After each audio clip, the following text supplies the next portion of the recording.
Hi hello అందరికీ నమస్కారం. Welcome to tag Telugu.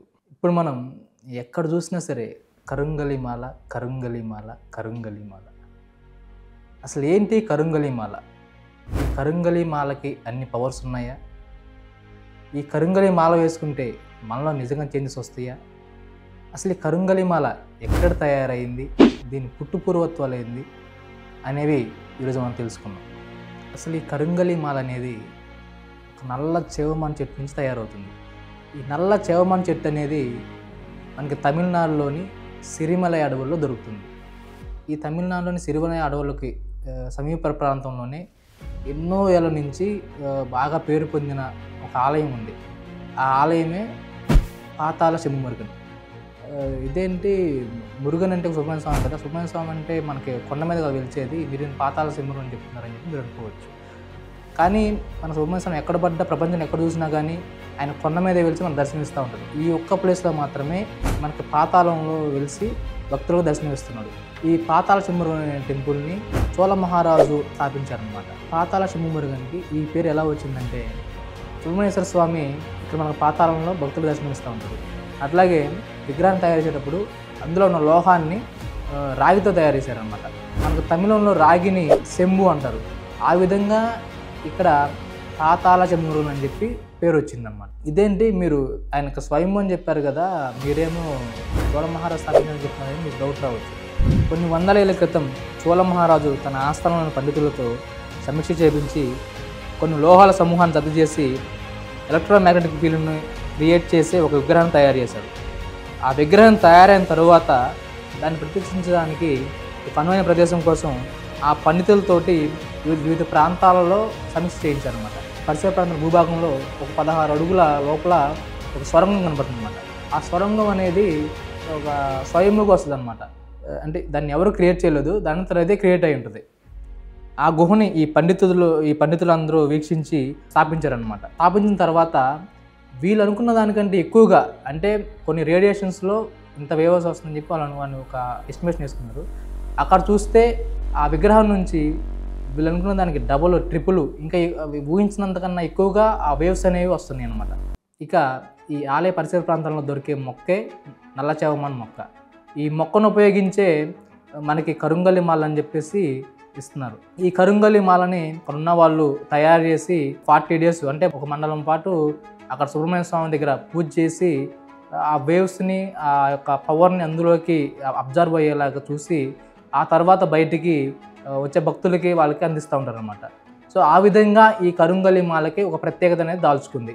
అసలు ఈ కరుంగలి చెట్టు ఆ ఎలక్ట్రోమాగ్నెటిక్ వేవ్ని అబ్జర్వ్ చేసుకుని మన మెంటల్ సిచ్యువేషన్ నార్మల్ చేయడానికి దోహదపడుతుంది అని అందరూ అంటూ ఉంటారు. కానీ వివిధ రకాలైన మన మైండ్ సిచ్యువేషన్స్, మన ఆలోచనలు, మన ఎమోషన్స్ ఒకే విధమైన వేవ్స్ని ఇచ్చే ఈ కరుంగలిమాల మార్చగలదంటారా? ఒకసారి మీరే ఆలోచించుకునే విషయాన్ని. ఒక వేవ్ని ఇచ్చే ఒక మాల మనం కంటిన్యూగా, అంటే రకరకాల మనం ఆలోచించి మనం ఒక్కసారి ఆ మాలేసుకొని మనం మారగలమా లేదా అనేది మీకే తెలియాలి. దీన్ని కన్క్లూజన్ ఎండింగ్లో ఇస్తాను. అసలు ఈ కరుంగలి చెట్టు గురించి ఇంకొంచెం మనం పూర్వంగా తెలుసుకోవాలనుకుంటే, అడవి ప్రాంతంలో నివసించే వాళ్ళు కొంతమంది ఈ చెట్టును ఉపయోగించి రకరకాలైన బొమ్మలు, రకరకాలైన వస్తువులు తయారు చేస్తారంట. వాటిల్లోనే కొన్ని చెప్పుకోవాల్సినవి ఏమంటే, వాయిద్యకారులు వాళ్ళకి వచ్చేసి వీణలు ఇవ్వటం, అట్లాగే భూస్వాములు కానీ లేదా జమీందారులు కానీ ప్రత్యేకంగా వాళ్ళు గొర్రె బొమ్మలు అని చెప్పేసి, టేక్ బొమ్మలు, చెక్క బొమ్మలు అని చెప్పేసి చేయించుకుంటూ ఉంటారు. ఆ తర్వాత మనం ప్రత్యేకంగా ఇప్పుడు మనం చెస్ ఆడుకుంటున్నాం కదా, ఆ చెస్ ఆడుకునే దాంట్లో మనకి ఇప్పుడు మనం ప్లాస్టిక్ ఇవన్నీ వచ్చినాయి, కానీ కొంచెం ముందు చూసుకుంటే మనకి చెక్కతో ఉండేవి. ఆ చెక్కతో ఉన్న వాటిల్లో మ్యాక్సిమం మనకి బ్లాక్ కలర్లో కొన్ని కాయిన్స్ వచ్చాయన్నమాట. ఆ బ్లాక్ కలర్లో వచ్చే పీసెస్సే ఈ యొక్క కరుంగలి చెట్టు నుంచి కూడా తయారు చేసేవాళ్ళు అనమాట.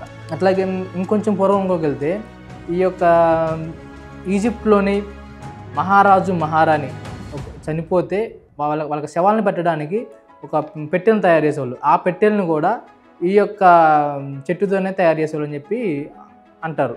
నల్ల చేవమాన్ చెట్టు అనేది మన ఆసియా ఖండంతో పాటు ఆఫ్రికా ఖండంలో కూడా విస్తరించని చెప్పి చెప్పుకోవచ్చు అనమాట. ఈ సిరిమలై అడవులను నివసించే వాళ్ళు కొంతమంది ఈ యొక్క చెక్కని ఉపయోగించి హారాలు చేసుకునేవాళ్ళు. అంటే మనకి ఇప్పుడంటే గోల్డ్ ఇవన్నీ వచ్చినాయి, కానీ గతంలో ఏంటంటే ఈ చెట్లు ఏ ఒక చేసుకోవటం, లేదంటే ఆకులు పెట్టి చేసుకోవడం, వాటిని వాళ్ళకి తెలిసినట్టు వాళ్ళు తయారు చేసేసి వాళ్ళు పెట్టుకోవడం, లేదంటే వాటిని అమ్ముకోవడం. అంటే అవి కూడా ఎంత అద్భుతంగా ఉండేయంటే చూడటానికి అరే ఎంత బాగుందనే విధంగా అవి ఉండేవన్నమాట. ఈ కరుంగలి మాలకి ఇంత ప్రత్యేకత ఉంది. కానీ మనం ఏం చేస్తున్నాం, ఇప్పుడు స్విగ్గీ, జొమాటోలో ఫుడ్ ఆర్డర్ పెట్టినట్లు చాలామంది కరుంగలి మాల అని చెప్పేసి ఒక 1800 రూపాయలు పే చేసేసి ఆర్డర్ తీసుకుంటారు. కానీ అవి ఎంతవరకు నిజము, ఆ మాల ఎంతవరకు నిజమైనది, అది ఎంతవరకు కరెక్టు అంటే ఒక్కొక్కరు ఒకలా చెప్తున్నారు. కొంతమంది ఏమో యంత్రం కడతా ఉంటారు, కొంతమంది ఏమో నీళ్ళల్లో వేయాలి, కొంతమంది పాలల్లో వేయాలి, నిజమైనా తెలుసుకోవాలంటే అది రంగు మారిపోద్దని చెప్పి కొంతమంది ఉంటారు. అసలు ఈ మాల అనేది రంగు అనేది మారదు. ఆ చెట్టు యొక్క స్వభావం ఏంటంటే రంగు మారదు. మీకు ఎన్నాళ్ళైనా సరే అది అట్లానే ఉంటుంది. సో మీరు దీన్నే క్యాష్ చేసుకొని చాలామంది బిజినెస్ చేసుకుంటున్నారు. అది ఫేక్ అవ్వచ్చు, లేదా ఒరిజినల్ అవ్వచ్చు, అది ఎవరికేం తెలియదు. కొంతమంది అమ్మవారి దగ్గర పెడుతున్నాం అంటున్నారు, కొంతమంది స్వామివారి దగ్గర పెడుతున్నాం అంటున్నారు. అది కొంతమంది ఏమో అక్కడి నుంచి మేము పాతాళ సింహం గురించి మేము బుక్ చేస్తామని చెప్పి అంటున్నారు. మేము అక్కడ నేను స్వయంగా ఆ టెంపుల్గా కనుక్కుంటే వాళ్ళు చెప్పింది ఏంటంటే మేము దీనిని బయట ఎక్కడా విక్రయించట్లేదు, ఎవరికి ఆన్లైన్ ఆర్డర్ ఇవ్వట్లేదు. ఎవరైనా సరే స్వయంగా టెంపుల్కి వచ్చి తీసుకుంటేనే అది మీకు ఆ ప్రతిఫలం దక్కుతుంది. మేము ఆర్డర్ చేస్తే మధ్యలో ఎక్కడైనా వచ్చు, ఏదైనా దాని యొక్క పవర్ పోతుంది.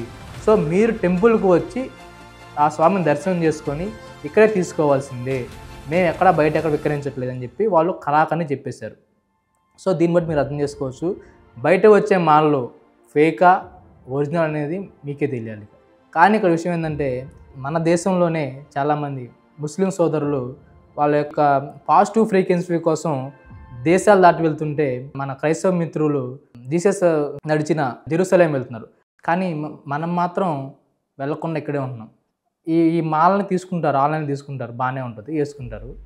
తర్వాత మనం అనుకున్న పని జరగకపోతే ఇదంతా వేస్ట్, అనవసరం తీసుకున్నాము, ఆ దేవుళ్ళే అని చెప్పి ఒక మాట అనేస్తారు. అంటే మీరు దేవుడి మీద నిందేసినట్లే కదా. నువ్వు స్వయంగా అక్కడికి వెళ్ళి తీసుకోవాల్సింది పోయి నువ్వు ఆన్లైన్లో ఆర్డర్ పెట్టుకొని నాకు రాలేదు, నాకు సరిలేదు, నాకు అవ్వలేదని అంటే దేవుడి మీద ఇస్తారు. ఎంతవరకు కరెక్ట్ మీరే చెప్పాలి. ఇంకో విషయం ఏంటంటే అసలు కుమారస్వామి అక్కడంత పవర్ ఉందంటారా, ఆయన అక్కడ స్వయంగా తెలిసారంటారు కదా అని చెప్పి మీరు డౌట్ రావచ్చు. ఇక్కడ విషయం ఏంటంటే దైవం మానుష రూపే అంటారు. అంటే ఒక దైవం చేయాల్సిన పనులు ఒక మానవుడి రూపంలో వచ్చేసి ఆయన అన్ని చక్కదిద్దారని చెప్పేసి ఒక పూర్వంలో ఒక సామెత ఉంది. పూర్వం ఇప్పుడు కూడా నడుస్తున్నట్లనే ఒక్కసారిగా మనకేంటంటే ఆ బాధలన్నీ విముక్తి అవుతుంది. ఆ విముక్తి అవడానికి వచ్చే శక్తే దేవుడు. దాన్ని మనం దేవుడిగా కొలుస్తూ ఉంటాం. అంటే అప్పుడు దాకా మనం దేవుడిని అనుకునే వాళ్ళం, ఒక్కసారికి వచ్చేసరికి ఆ దేవుని మర్చిపోతాం అనమాట.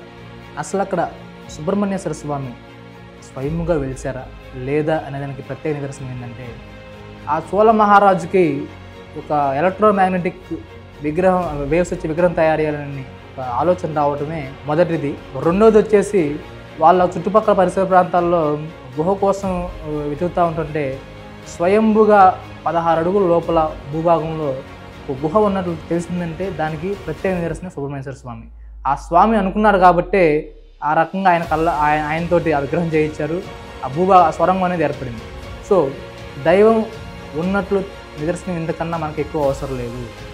సో నేను అనుకోవటం ఏంటంటే అక్కడ సుబ్రహ్మణ్యేశ్వర స్వామి స్వయంగా వెలిశారు, ఆయన వెలవటానికే ఇవన్నీ చేపించారు. సో మనం ఇక్కడుండి ఆన్లైన్లో ఆర్డర్ పెట్టుకొని అవి తీసుకొని మనం వేసుకొని వచ్చే కన్నా డైరెక్ట్గా ఒకసారి ఆ టెంపుల్కి వెళ్ళి దర్శనం చేసుకొని అక్కడ ఇచ్చేటువంటి ఆ మాలను తీసుకొని అక్కడే టెంపుల్లో వేసుకొని వస్తే కొంతసేపు అక్కడ ఉండి వస్తే ఆ ఫ్రీక్వెన్సీ లెవెల్స్, ఆ యొక్క పాజిటివ్ ఎనర్జీ అనేది మన ఒంటికి పడుతుంది. ఇంకో విషయం ఏంటంటే మనకు పూర్వంలో ఒక మాట ఉంది, అదేంటంటే యద్భావం తద్భవతి. మనం ఏదైతే అనుకుంటామో అదే జరిగిద్దని చెప్పేసి ఈ యొక్క భావం. అసలు ఈ కరుంగలి మాల వేసుకున్నాక మనం ఎట్లా ఉండాలి, ఏం చేయాలి, ఏ పనులు చేయకూడదు అనే విషయాలు చాలామందికి తెలియదు. మేము ఆ టెంపుల్ వాళ్ళని అడిగితే మాత్రం వాళ్ళు చెప్పింది ఏంటంటే ఈ మాల వేసుకొని నాన్ వెజ్ తినకూడదు, ఈ మాలని వేసుకొని మనం కటింగ్ షాపులకు వెళ్ళకూడదు, ఈ మాల వేసుకొని మనం ఎవరైనా చనిపోతే కానీ లేదంటే ఇంకేమైనా దినాలు ఉంటుంది కదా అటువంటి ఫంక్షన్కి మనం వెళ్ళకూడదు. అట్లాగే ఈ మాల వేసుకొని రాత్రి పడుకోకూడదు. మనం పడుకునే ముందు ఈ మాల తీసేసి అక్కడ దేవుడి గదిలో పెట్టి మనం పడుకోవాలి. తర్వాత స్నానం చేశాక ఈ మాల వేసుకోవాలి. కొంతమంది చెప్తూ ఉంటారు ఈ మాలను వాటర్లో వేసి నానబెట్టి వేసుకోవాలి, లేదంటే పాలు నానబెట్టి వేసుకోవాలి, తర్వాత వారానికి ఒకసారి హారతి ఇవ్వాలి, లేదా వారానికి ఒకసారి పూజ చేయాలని చెప్పి అంటారు. కానీ ఈ మాలను మనం మన ఇంట్లో సుబ్రహ్మణ్య స్వామి కానీ, నాగేంద్ర స్వామి కానీ, శివుడు కానీ ఉంటే ఆయన పాదాల దగ్గర పెట్టేసి మళ్ళీ తిరిగి ఉదయాన్నే లేచి స్నానం చేసిన తర్వాత ఈ మాలను ధరిస్తే మనకి ఎటువంటిది ఉండదు. ఈ మాలని మనం డైరెక్ట్గా టెంపుల్కి వెళ్ళి అక్కడ తీసుకొని అక్కడే వేసుకొని వస్తే మనలో కొన్ని చేంజెస్, మన ఆలోచనలో, మన మైండ్ సెట్లో కొంచెం చేంజెస్ అనేవి వస్తాయి. ఆ విధంగా మన పాజిటివ్ అనేది క్రియేట్ అవుతుందన్నమాట. సో ఇది ఈ మాల యొక్క విశిష్టత. ఈ యొక్క కరుంగలి మాల, పాతాళ శంభురుగుని యొక్క విశిష్టత చూశారు కదా. మళ్ళీ ఇంకొన్ని వీడియో మీ ముందుకు వస్తాను. అప్పటివరకు చూస్తున్నది ట్యాగ్ తెలుగు.